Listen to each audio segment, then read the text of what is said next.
Bonjour à tous, j'espère que tout le monde va vraiment super bien.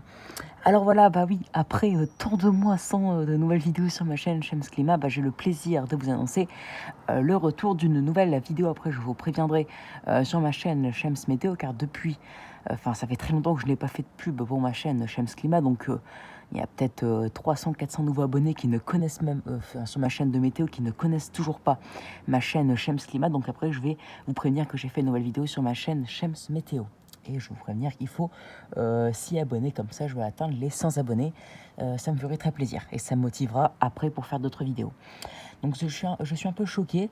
J'allais déjà hier vous faire une vidéo, mais après je me suis dit qu'il fallait mieux attendre aujourd'hui. Hier, nous avions une anomalie mondiale de plus 0,1 degré, enfin comprise entre plus 0,05 et plus 0,1 degré, car nous avions moins 0,6 degré d'anomalie sur l'hémisphère sud et plus 0,7 d'anomalie sur l'hémisphère nord, donc pour la journée du 19 août 2022.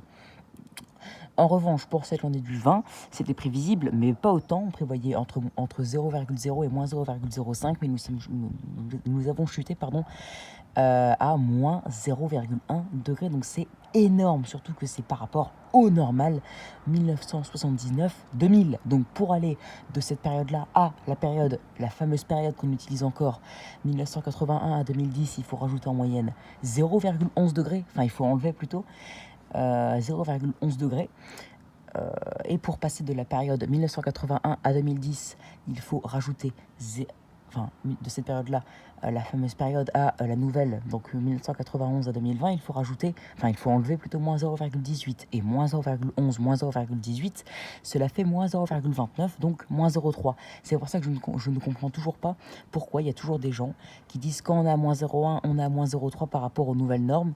Non, c'est faux. Il faut retirer en moyenne moins 0,29, soit moins 0,3 pour passer de l'ancienne base de 1979-2000, donc pas 81-2010, là on parle bien de 79-2000 à les nouvelles normes, donc 1991 à 2020. Il faut moins 0,3. Voilà, et non pas moins 0,2. Moins 0,2, c'est de 81 à 2010 à 91 2020. Là, c'est moins 0,2. Donc, autrement dit, nous sommes à moins 0,2 par rapport au normal 81-2010 aujourd'hui, d'après Climate Analyzer, donc GFS, sur le globe en moyenne, et moins 0,4 par rapport aux normes 91-2020. Donc c'est énorme, c'est colossal. Alors c'est pas l'anomalie la plus froide que je connais depuis que je connais le site, parce que je connais le site, il faut savoir, depuis décembre 2020, fin décembre 2020. J'ai vu une anomalie en avril 2021 qui a atteint la même, donc moins 0,8 pour l'hémisphère sud et plus 0,6 pour l'hémisphère nord, donc moins 0,1 en moyenne sur le globe, donc c'est la même. Mais demain, ça pourra encore baisser.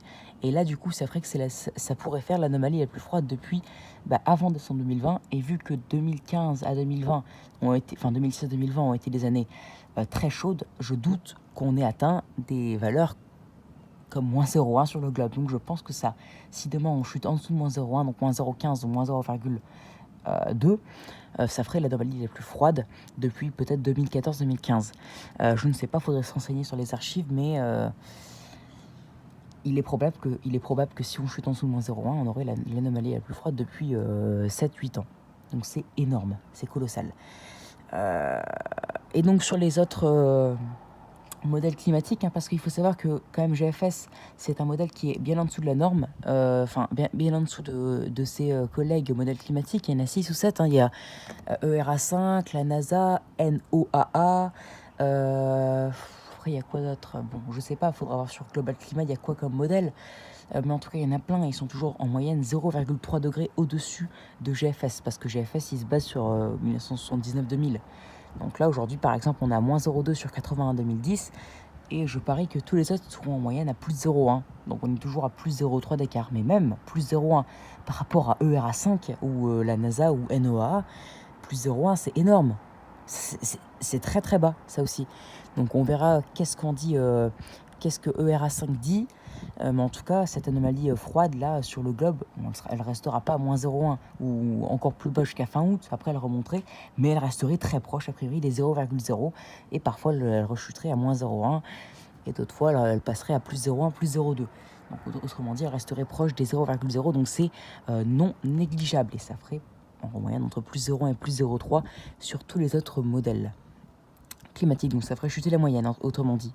C'est pour ça que d'après pour les autres modèles climatiques type ERA5, moi je m'attends, si on reste vraiment à plus 0,2 en moyenne jusque fin août, donc du 20, même du 19, parce que là on était quand même très proche des 0,0 hier, donc bon, on va dire pour la dernière décade d'août, donc 11 jours, si on reste vers les plus 0,2 d'après ERA5, la moyenne, vous savez qu'elle va chuter, elle pourrait chuter à moins 0,4, plus 0,4.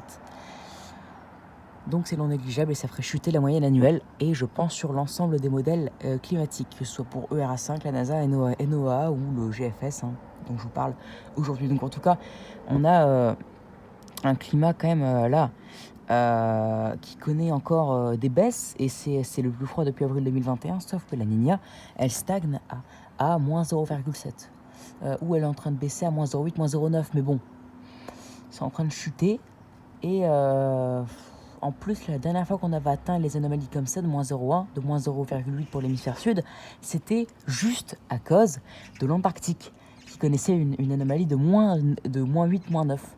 Or là, l'Antarctique, elle est à moins 4,5. Donc là, on ne peut pas dire que c'est vraiment à cause de l'Antarctique qu'on connaît une anomalie comme ça. Avant, oui, parce que moins 9 en Antarctique, surtout l'Antarctique, c'est logique que l'hémisphère sud y chute. Je vais pas vous le cacher, mais là, les moins 0,8, c'est à cause de tout l'hémisphère sud, et l'hémisphère nord il est trop bas pour rattraper la moyenne, donc là c'est à cause du monde entier, on peut pas rejeter la faute sur l'Antarctique. Donc voilà, c'était une petite vidéo pour vous en parler.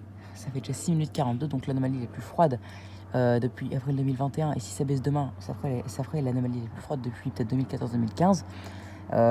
Ça restera très proche des 0,0 jusqu'à fin août, ou plus 0,2 d'après les autres modèles qui sont toujours plus hauts. Et donc août connaîtrait une baisse dans l'anomalie thermique mondiale. Sur l'ensemble des modèles, on passerait de plus 0,5, à peu près plus 0,5 d'après la NASA, NOAA, ERA5 et les autres, à peut-être plus 0,45 ou plus 0,4, donc une baisse, et qui ferait baisser la moyenne annuelle, par exemple de ERA5 qui est à plus 0,485, c'est pour la faire baisser. Par exemple, si on a plus 0,4 à la fin, à plus 0,465, donc une baisse de 0,02, ou plus 0,475, donc une baisse de 0,01. Et si on reste à 0,475 ou 0,465 jusqu'à la fin de l'année, ça voudrait dire qu'on aurait l'année la plus froide depuis 2014, car 2015, 2018 et 2021 sont aux alentours des plus 0,47, plus 0,48. Donc si on est à 0,465, on sera sûr d'être l'année la plus froide depuis 2014, donc c'est excellent. Ce sera vraiment magique. Voilà. Mais en tout cas, sans baisse, sans véritable renforcement de la Niña, on est toujours à... l'anomalie mondiale climatique, elle chute, et en plus, ce n'est pas à cause de l'Antarctique, ou en tout cas de très peu. Et ça pourrait se prolonger, voire s'accentuer d'ici demain, et se prolonger avec des anneaux très proches de zéro pendant donc 11-12 jours, donc jusqu'à fin août. Voilà, d'après les prévisions de l'anomalie thermique sur Climate Reanalyzers. Voilà, donc c'était une petite vidéo pour vous parler du climat actuel, de l'anomalie thermique mondiale actuelle et les prévisions jusque cette fin. Donc c'est très très encourageant. Donc on prévoit en conclusion une baisse de l'anomalie mondiale qui ferait baisser la moyenne d'août sur l'ensemble des modèles climatiques. On verra avec ERA5, donc ça ferait baisser la moyenne annuelle, la moyenne thermique annuelle sur l'ensemble des modèles à peut-être 0,475 ou même jusqu'à 0,465, en tout cas pour ERA5. Donc c'est non négligeable. Voilà, c'est non négligeable. Et puis, on ne peut pas dire que c'est à cause de l'Antarctique, deuxièmement, qu'on a ces anomalies-là. Et en plus, ça pourrait se prolonger, ou même s'accentuer demain sur le modèle GFS qui est présent sur le site dont je vous parle souvent, donc Climate. Voilà du coup pour cette petite vidéo, donc c'est très très encourageant, je suis vraiment super content. Là on peut le signaler.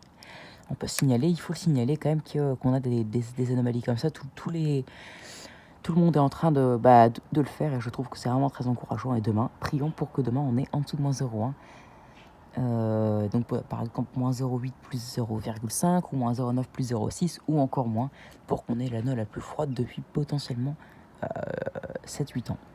Voilà, donc j'espère que cette vidéo vous aura plu. Abonnez-vous, likez, partagez et n'hésitez surtout pas à me donner des idées pour mes futures vidéos. Excellente journée à vous et à plus tard pour une nouvelle vidéo. Allez, ciao!